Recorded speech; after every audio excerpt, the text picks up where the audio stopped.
जय हिंद। मैं रवि गुप्ता एक बार फिर से आप सभी का स्वागत करता हूं आपके प्यारे से YouTube channel physics with Ravi पे। बच्चों, पिछले वीडियो में हम लोगों ने संधारित्रों के संयोजन में संधारित्रों का श्रेणी क्रम संयोजन पढ़ा था। इस वीडियो में हम लोग संधारित्रों के समांतर क्रम संयोजन के बारे में पढ़ेंगे। आइए शुरू करते हैं। समझते हैं सबसे पहले कि संधारित्रों का समांतर क्रम संयोजन क्या होता है। हमने 3 संधारित्र लिया। ये आपका पहला संधारित्र है, ये दूसरा है और ये तीसरा है। 3 संधारित्र लिए, इनके नाम है C1, C2 और C3। इस पहले संधारित्र का ये पहला सिरा है और ये दूसरा सिरा है। दूसरे का ये पहला है और ये दूसरा है। तीसरे का ये पहला सिरा है और ये दूसरा सिरा है। जब इन तीनों संधारित्र के सभी पहले सिरों को हम एक स्थान से जोड़ दें, कहाँ से जोड़ दें भाई? एक स्थान से, और सभी दूसरे सिरे को हम लोग दूसरे स्थान से जोड़ दें, तो ये जो क्रम है कहलाएगा आपका संधारित्रों का समांतर क्रम संयोजन। तो क्या होगा परिभाषा? संधारित्रों के समांतर क्रम संयोजन में जुड़े सभी संधारित्रों का पहला सिरा एक स्थान से और दूसरा सिरा एक स्थान से जुड़ा होता है।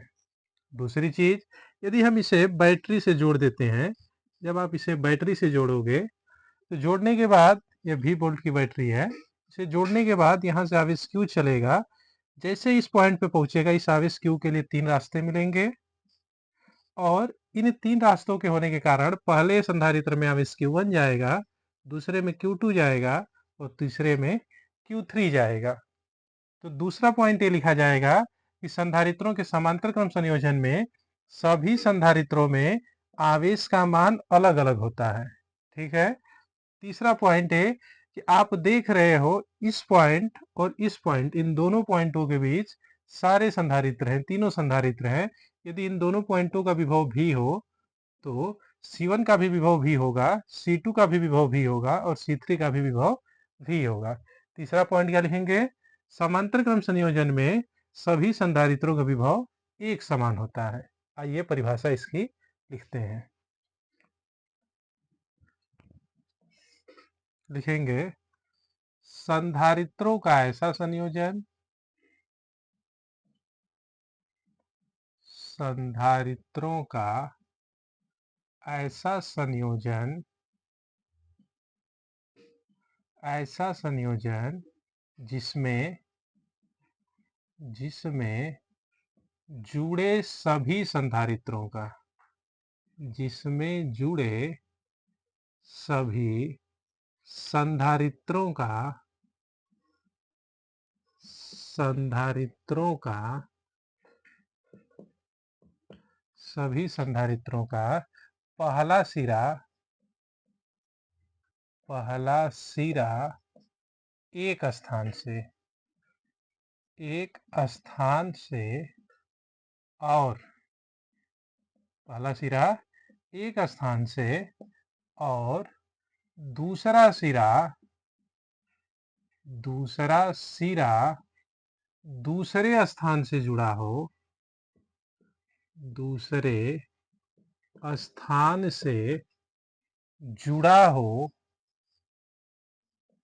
जुड़ा हो, समांतर क्रम संयोजन, समांतर क्रम संयोजन कहलाता है। समांतर क्रम संयोजन कहलाता है। ठीक है। हमने क्या लिखा? संधारित्रों का ऐसा संयोजन जिसमें जुड़े सभी संधारित्रों का पहला सिरा एक स्थान से और दूसरा सिरा दूसरे स्थान से जुड़ा हो, कौन सा क्रम कहलाता है? समांतर क्रम संयोजन कहलाता है। हमने दूसरा पॉइंट ये भी बताया कि सभी संधारित्रों में आवेश का मान अलग अलग होता है, जबकि सबका विभव क्या होता है भाई? इक्वल होता है, एक समान होता है। यदि इनके बीच का विभव भी हो तो सबका विभव भी होगा। इस पॉइंट को भी हम लोग लिख लेंगे। लिखेंगे, फिगर हम थोड़ा सा मिटा दे रहे हैं। जब हम लोग इसकी तुल्य धारिता निकालेंगे तो फिगर बनाएंगे। लिखेंगे समांतर क्रम संयोजन में संधारित्रों के समांतर क्रम संयोजन में संधारित्रों के समांतर क्रम संयोजन में आवेश का मान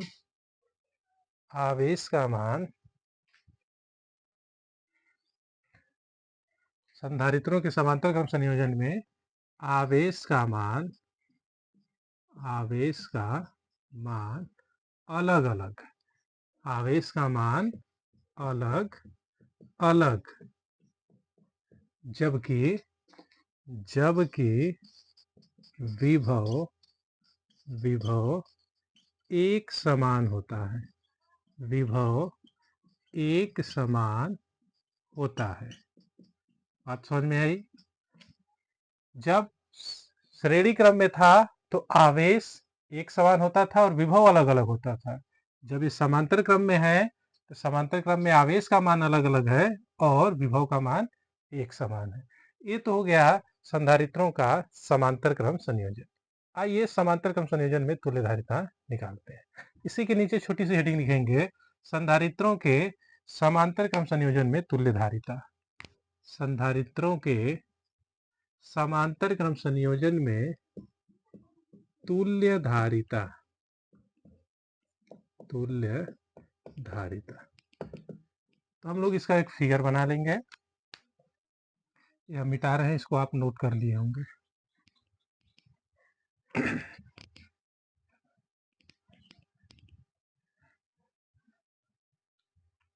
प्यारा से हम लोग फिगर बना लेंगे। हमने 3 संधारित्र लिया। यह है आपका पहला संधारित्र, यह है दूसरा और यह है तीसरा। हमने 3 संधारित्र लिए, C1, C2 और C3। इन सभी संधारित्रों का पहला सिरा हम एक स्थान से जोड़ेंगे और दूसरा सिरा दूसरे स्थान से। जब हम इसे बैटरी से जोड़ेंगे तब V वोल्ट की बैटरी से जोड़ा तो यहाँ से प्रवाहित आवेश जो Q है इसमें जाके अलग अलग हो जाएगा। यहाँ Q1 होगा, यहाँ Q2 होगा और यहाँ पर Q3 होगा, जबकि तीनों संधारित्रों का जो विभव है वो इक्वल होगा। फिगर बना लीजिए जल्दी से।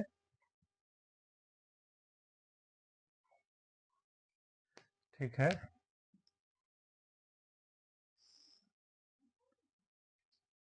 ये हो गया आपका फिगर। फिगर के बारे में लिखना हो तो आप क्या लिखोगे? आइए थोड़ा सा हम बता देते हैं। फिगर में आपको क्या दिख रहा है? 3 संधारित्र दिख रहे हैं। कौन कौन से? C1, C2 और C3। तो क्या लिखेंगे? माना 3 संधारित्र C1, C2, C3 किस क्रम में जुड़े हैं? समांतर क्रम में जुड़े हैं, जिनमें प्रवाहित आवेश क्रमशः Q1, Q2, Q3 और इनके बीच का विभव या विभवांतर भी है। हम एक बार फिर से बोर्ड पे लिख भी दे रहे हैं जिससे आपको कोई दिक्कत न हो। तो आइए लिख लेते हैं। लिखेंगे माना 3 संधारित्र। माना, आप माना वाना लिखना सीख जाओ, ठीक है? जो फिगर में रहता है उसी को लिखा जाता है। माना 3 संधारित्र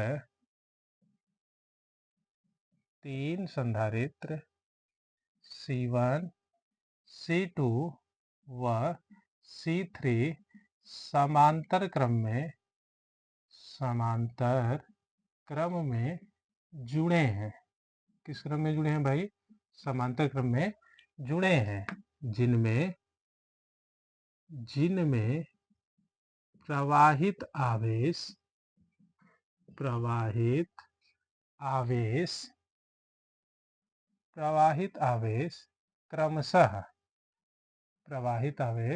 क्रमशः Q1, Q2 व Q3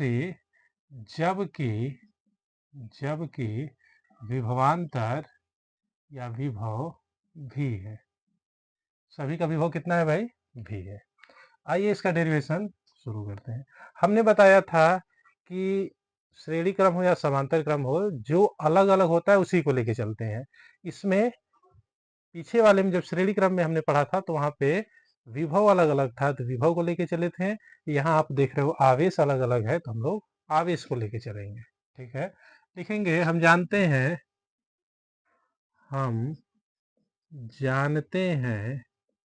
क्या जानते हैं भाई, धारिता C बराबर Q अपान V। यहाँ से हम लोग आवेश अलग अलग है तो आवेश को ले लेंगे, यहाँ से Q बराबर हो जाएगा CV।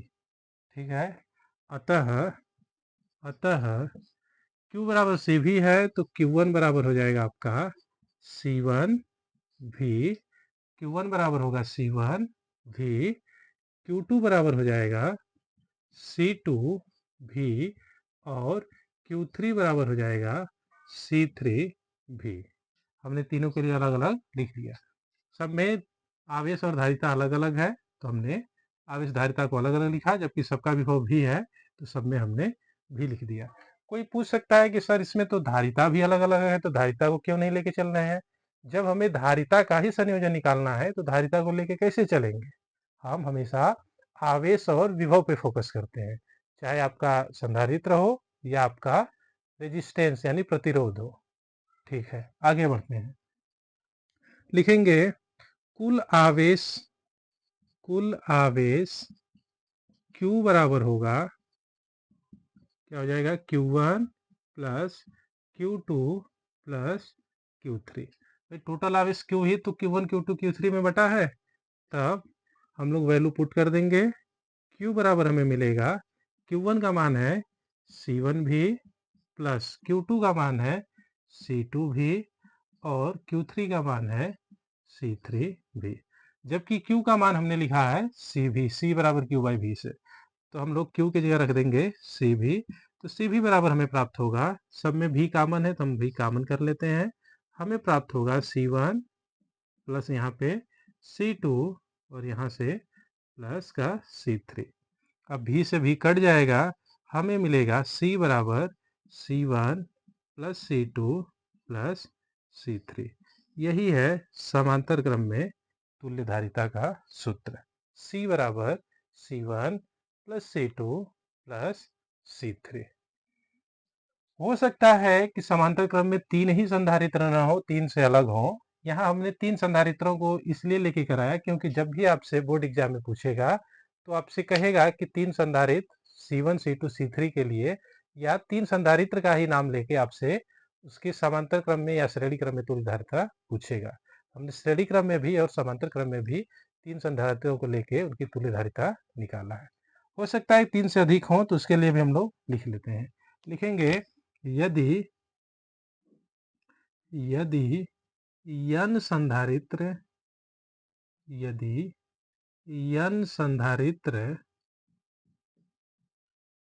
श्रेणी क्रम में जुड़े हों,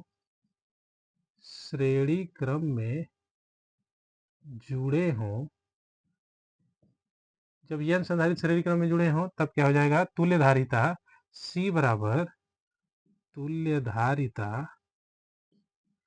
C बराबर होगा C1 plus C2 plus C3 plus dot dot Cn। जितना भी रहेगा हम लोग सबको जोड़ देंगे। ये हो गया आपका संधारित्रों का समांतर क्रम संयोजन और समांतर क्रम संयोजन में तुल्य धारिता। आइए हम लोग अब अगला टॉपिक पढ़ेंगे, संधारित्र के प्लेटों के बीच वैद्युत बल। आइए उसे भी हम लोग समझ लेते हैं।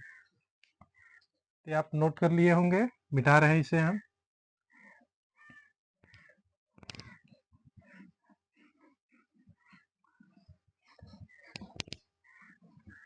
हेडिंग रहेगा संधारित्रों की प्लेटों के बीच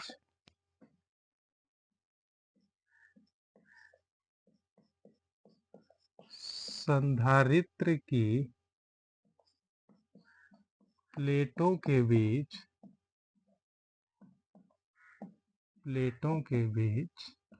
वैद्युत बल, प्लेटों के बीच वैद्युत बल अब से इस पे न्यूमेरिकल पूछेगा तो हमें फार्मूला जानना आवश्यक है। एक प्यारा सा हम लोग संधारित्र बना लेंगे। इधर होगा प्लस क्यू चार्ज और इस साइड होगा माइनस क्यू चार्ज।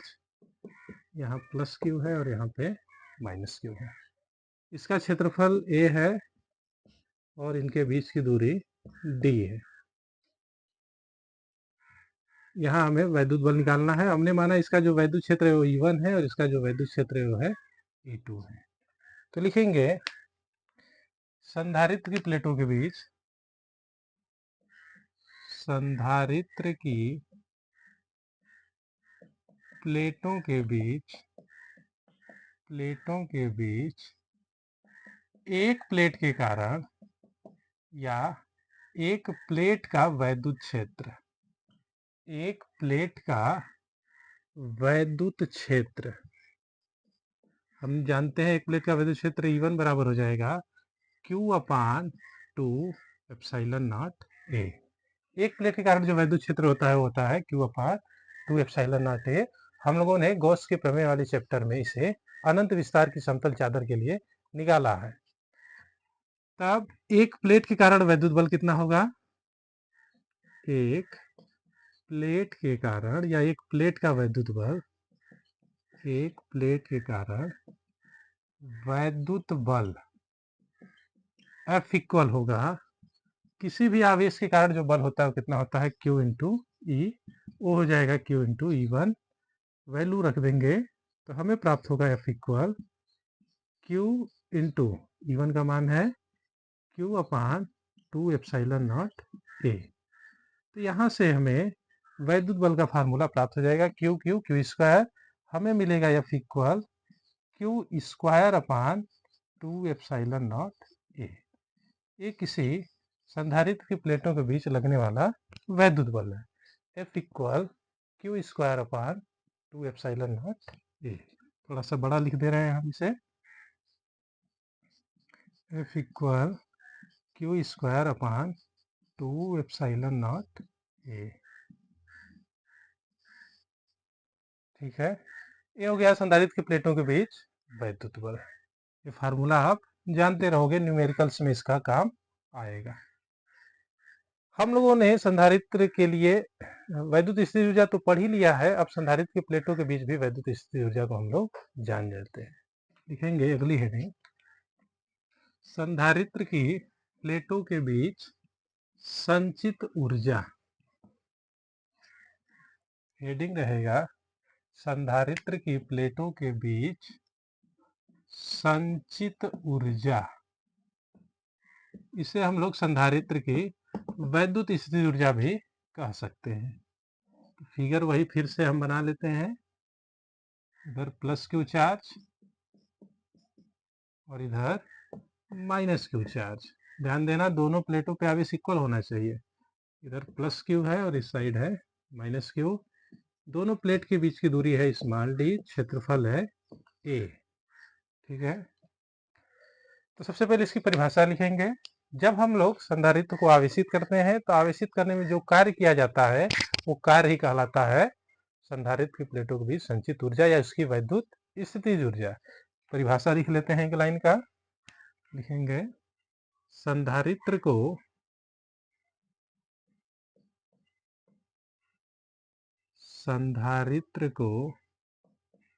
आवेशित करने में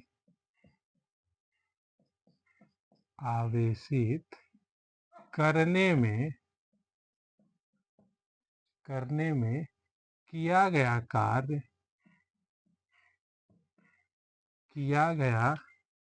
कार्य संधारित्र की वैद्युत स्थितिज ऊर्जा,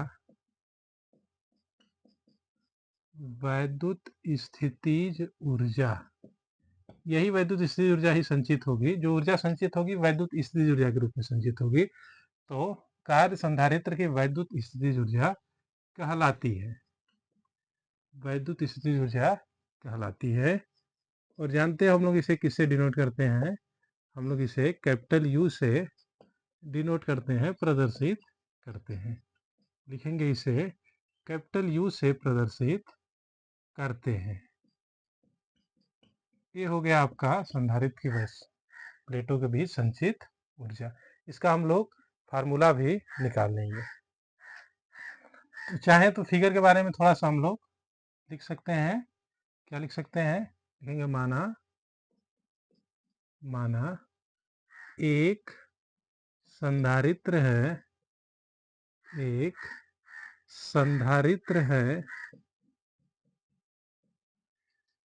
संधारित्र है जिसकी प्लेटों का क्षेत्रफल A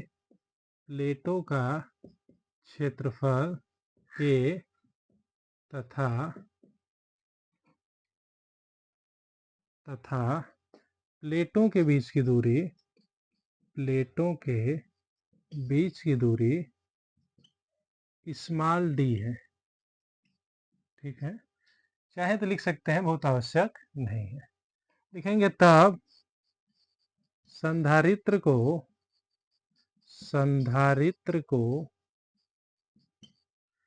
स्मॉल आवेश dq देने में किया गया कार्य। जब हम लोग छोटा आवेश देंगे तो कार्य भी छोटा होगा। कितना हो जाएगा? कार्य dw बराबर v इंटू डी क्यू। ये फार्मूला हमने लिखा है w बराबर वी क्यू से। जब स्मॉल आवेश देंगे तो कार्य भी स्मॉल होगा। जब हम लोग इसे पूरी तरह से आवेशित करेंगे तब कितना कार्य होगा? लिखेंगे संधारित्र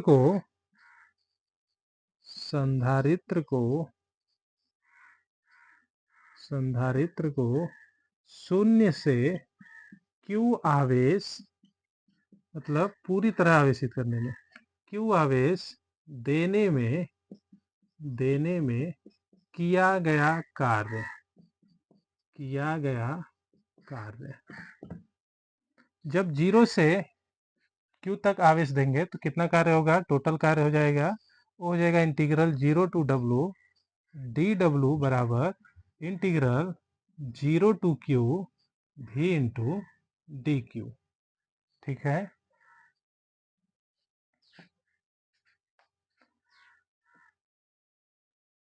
आइए इसे हम लोग हल कर लेते हैं।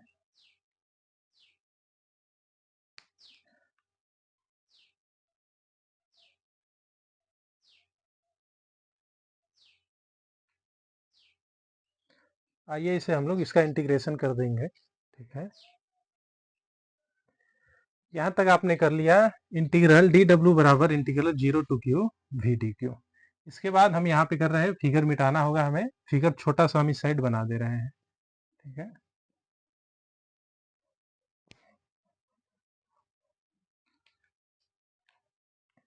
यहीं पे हम छोटा सा फिगर बना दे रहे हैं। ये है आपका प्लस Q और ये है आपका माइनस Q। क्षेत्रफल A है और इनके बीच की दूरी है स्मॉल d। ठीक है, ये है प्लस Q और ये है माइनस Q। आइए इसे हल करते हैं। आप जानते हो C बराबर Q बाई V से V बराबर हो जाएगा Q बाई C। ठीक है, हम यहाँ लिख दे रहे हैं क्या होता है, समझा दे रहे हैं। चूंकि क्या होता है, C बराबर होता है Q बाई V। ठीक है, यहाँ से हम लोग V का मान निकालेंगे तो हो जाएगा Q by C। V C के यहाँ आएगा और C V के यहाँ चला जाएगा, तो फार्मूला हमें प्राप्त हो जाएगा। ये चेंज कर देंगे, इंटीग्रल 0 टू W dW, या इसका हम इंटीग्रेशन कर भी सकते हैं, रहने देते हैं, अगले स्टेप में करेंगे। V की जगह हमने रखा Q बाई C। ठीक है, इंटीग्रेशन 0 टू Q और V की जगह रखा Q by C D Q. अब इसका इंटीग्रेशन हम लोग कर देते हैं, तो इंटीग्रल 1 dW का हो जाएगा W। डायरेक्ट हम लिख रहे हैं बराबर 1 बाई सी। यहाँ से हमने बाहर निकाल दिया, 1 बाई सी हमने बाहर निकाल दिया, तो Q डी क्यू, क्योंकि घात 1 है बढ़ के 2 होगा। आप जानते हो इंटीग्रल x dx का होता है एक्स स्क्वायर बाई 2, तो वैसे ही इंटीग्रल Q डी क्यू का होगा Q स्क्वायर बाई 2। जो भी घात होता है उसमें एक बढ़ा देते हैं और बढ़े हुए घात को हम लोग नीचे लिख देते हैं। यहाँ q की पावर 1 है तो 1 से बढ़ा के 2 करेंगे और नीचे हम लोग 2 लिख देंगे और इस ब्रैकेट लगा के हम लोग इसकी लिमिट लिख देंगे 0 टू q। अब q की जगह एक बार q रखेंगे माइनस करके 0 रखेंगे तो हमें प्राप्त होगा w बराबर 1/c इंटू q की जगह हमने q रखा तो q स्क्वायर बाई 2 और 0 रखा तो 0 का स्क्वायर बाई 2। हमें प्राप्त हो जाएगा कार्य W बराबर, और यही कार्य ऊर्जा के रूप में होगा तो इसे हम लोग डायरेक्ट ऊर्जा के ही रूप में लिख लेते हैं। U बराबर हो जाएगा 1/2 को बाहर निकाला 1/2 Q स्क्वायर बाई C। यही होगी संधारित्र की प्लेटों के बीच संचित ऊर्जा 1/2 Q स्क्वायर बाई C। अब हम लोग इसे चेंज भी कर सकते हैं इस फार्मूले से, तो थोड़ा सा चेंज कर लेते हैं।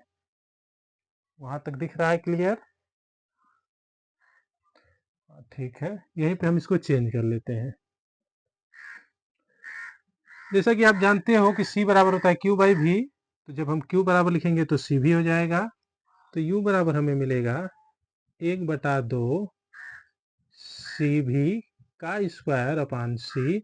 एक C से एक C कट जाएगा तो फाइनली U बराबर मिल जाएगा 1/2 CV स्क्वायर।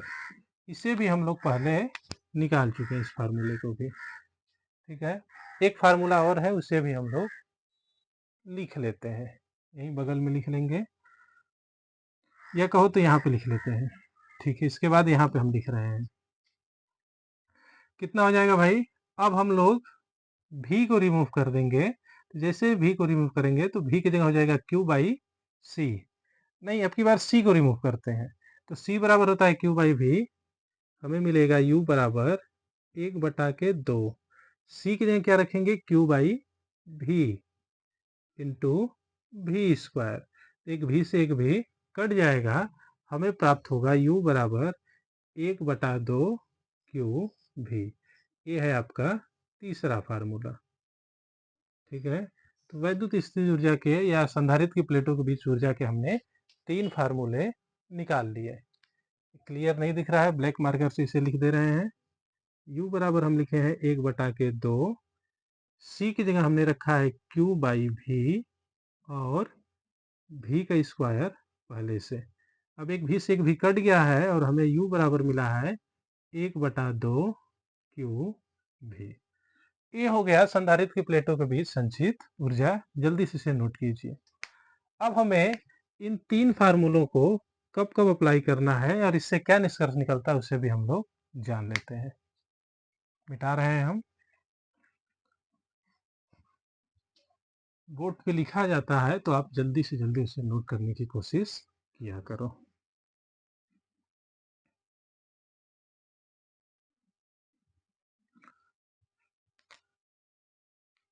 नोट पॉइंट करके ही लिख लेना, स्टार बना के।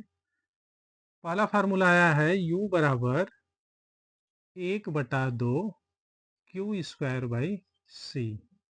ये है आपका पहला फार्मूला। इससे क्या निष्कर्ष निकल रहा है उसे हम लोग लिख लेंगे। यहाँ पर आपका जो Q है वो नियत है। क्या है भाई? नियत है। जब Q नियत है तो इसका क्या अर्थ है, किसी भी संधारित्र में जो भी ये संधारित्र है, अब आप इसको आवेश दे रहे हो लेकिन इसका आवेश बढ़ नहीं रहा है, आवेश नहीं ले रहा है। इसका क्या अर्थ है? इसका अर्थ है कि पूरी तरह से चार्ज हो चुका है। लिखेंगे अतः इसका यह अर्थ है, इसका यह अर्थ है संधारित्र आवेशित हो चुका है। क्या हुआ है भाई? आवेशित हो चुका है। दूसरा फार्मूला क्या आया था? दूसरा फार्मूला था u बराबर हाफ सी भी स्क्वायर। यहाँ पे भी नियत होगा, लिखेंगे यहाँ भी नियत है। भी नियत, इसका क्या अर्थ है भाई? ये जो संधारित्र है वो आवेशित हो रहा है। लिखेंगे इसका अर्थ है संधारित्र संधारित्र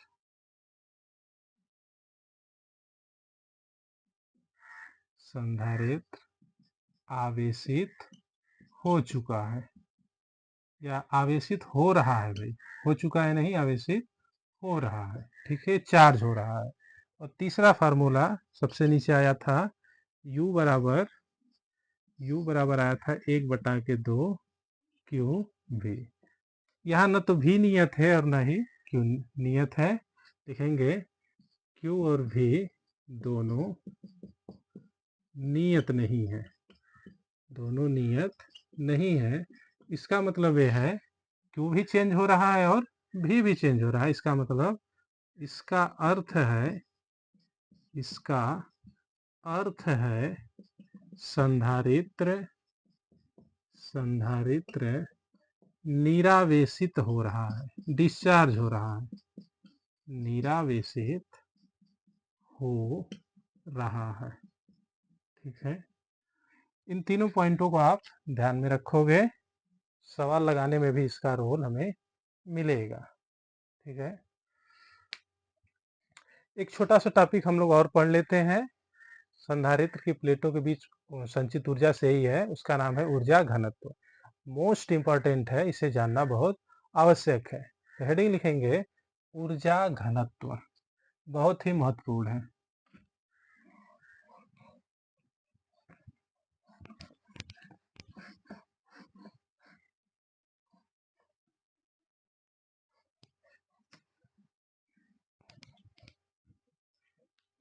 हेडिंग रहेगा ऊर्जा घनत्व।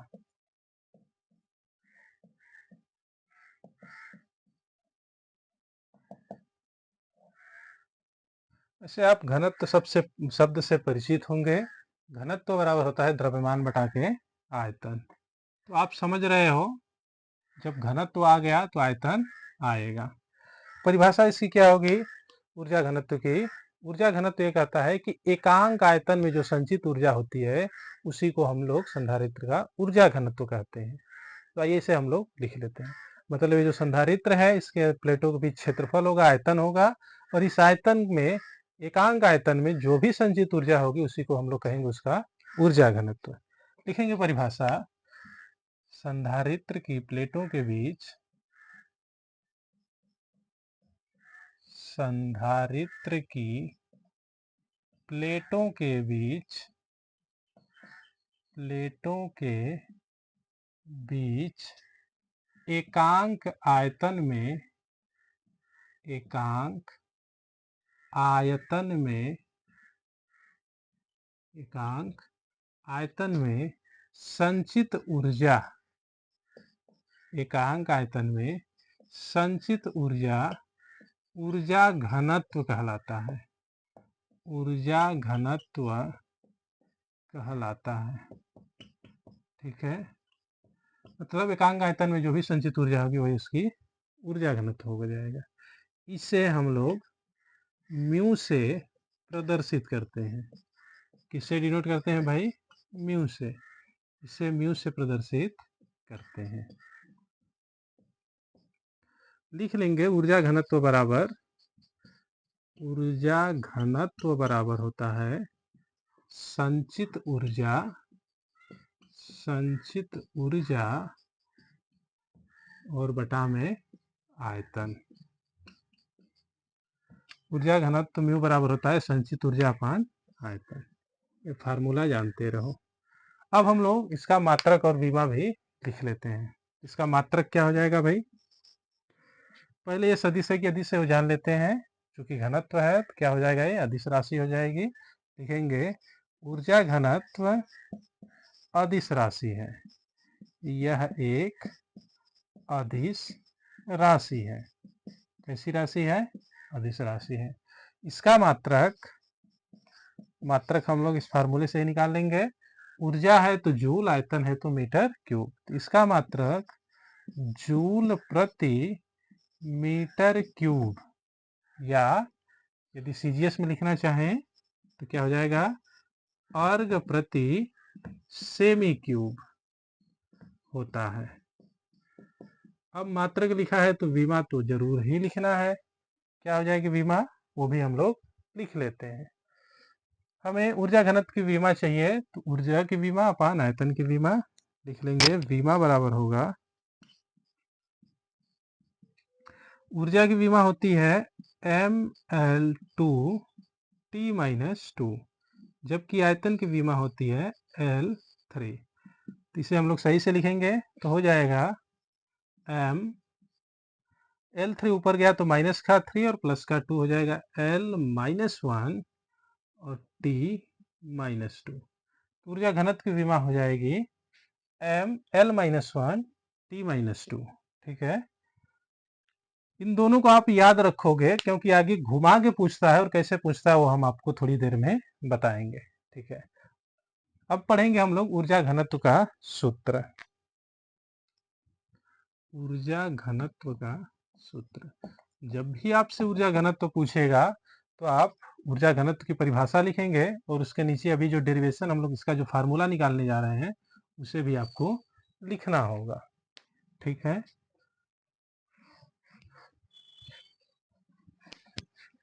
इसका हम लोग फार्मूला जल्दी से निकाल लेते हैं, क्योंकि जब भी पूछेगा हो सकता है कि एकांक आयतन में आपसे संचित ऊर्जा पूछ ले, या डायरेक्ट फार्मूला ही देके आपसे कहे कि इसका निगमन कीजिए। तो हम लोग इसका निगमन करते हैं। देखेंगे, हम जानते हैं फिगर आपको यदि याद हो तो फिगर ध्यान में जरूर रखना।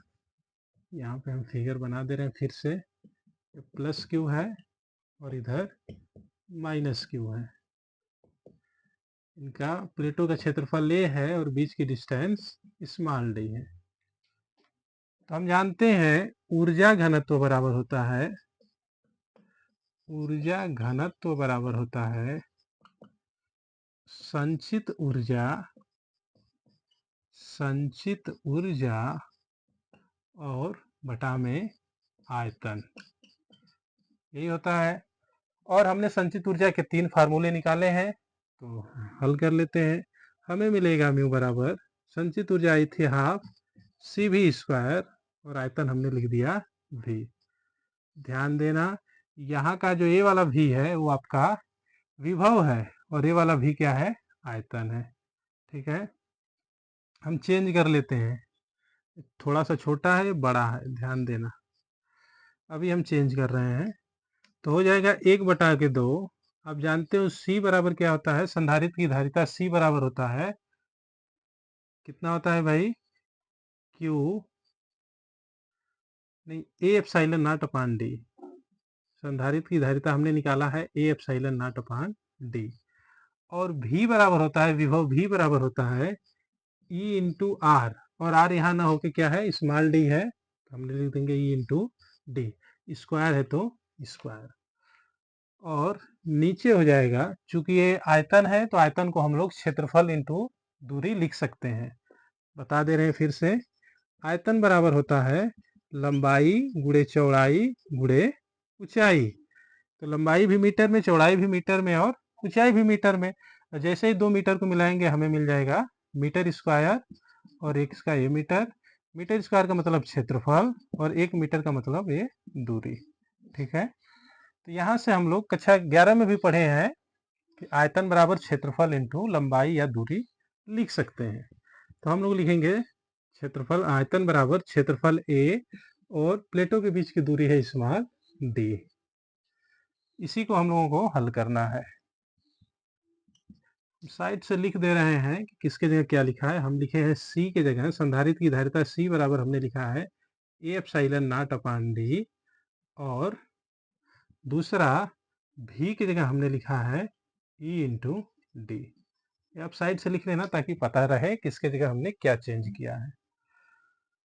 अब आप देख रहे हो कि यहाँ D का स्क्वायर करेंगे तो D स्क्वायर हो जाएगा, एक D से यहाँ से कट जाएगा, और एक D यहाँ से कट जाएगा, तो 2D से 2D आपका कट जाएगा, A से A कट जाएगा, A से A कट जाएगा। तो हमें प्राप्त होगा म्यू बराबर, चाहे तो थोड़ा सा लंबा इसे बढ़ा सकते हैं, चलिए एक स्टेप और बढ़ाते हैं, हो जाएगा म्यू बराबर 1/2। हमने D से D काटा, हमें प्राप्त हुआ A epsilon not into E square D अपान में ए इंटू डी। ठीक है, एक डी से हमने एक डी केवल कैंसिल किया है। अब ए से ए कैंसिल होगा, डी से डी कैंसिल होगा, तो हमें मिलेगा ऊर्जा घनत्व म्यू बराबर कितना प्राप्त होगा भाई? ए से ए कट गया है, एप्सिलॉन नॉट बचा है और ई स्क्वायर बचा है। हमें मिलेगा ऊर्जा घनत्व म्यू बराबर 1/2 epsilon not E square, epsilon not E square upon कुछ नहीं, ए और डी आपस में कट गए हैं, तो ऊर्जा घनत्व म्यू बराबर हमें मिल गया 1/2 एप्सिलॉन नॉट ई स्क्वायर। यही है ऊर्जा घनत्व का फार्मूला। यहाँ आपसे डायरेक्ट कह देगा कि 1/2 एप्सिलॉन नॉट ई स्क्वायर को स्थापित कीजिए। यह आपसे कहेगा ऊर्जा घनत्व से आप क्या समझते हैं, ऊर्जा घनत्व म्यू बराबर 1/2 एप्सिलॉन नॉट ई स्क्वायर सिद्ध कीजिए।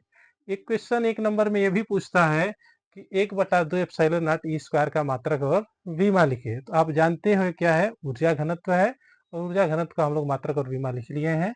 क्या हो जाएगा, फिर से लिख रहे हैं, इसका जो मात्रक होगा ए एप्सिलॉन नॉट का 1/2 एप्सिलॉन नॉट ई स्क्वायर का मात्रक क्या हो जाएगा, जूल प्रति मीटर क्यूब, और विमा पूछेगा डायरेक्ट, तो विमा हो जाएगी इसकी M L minus 1 T minus 2।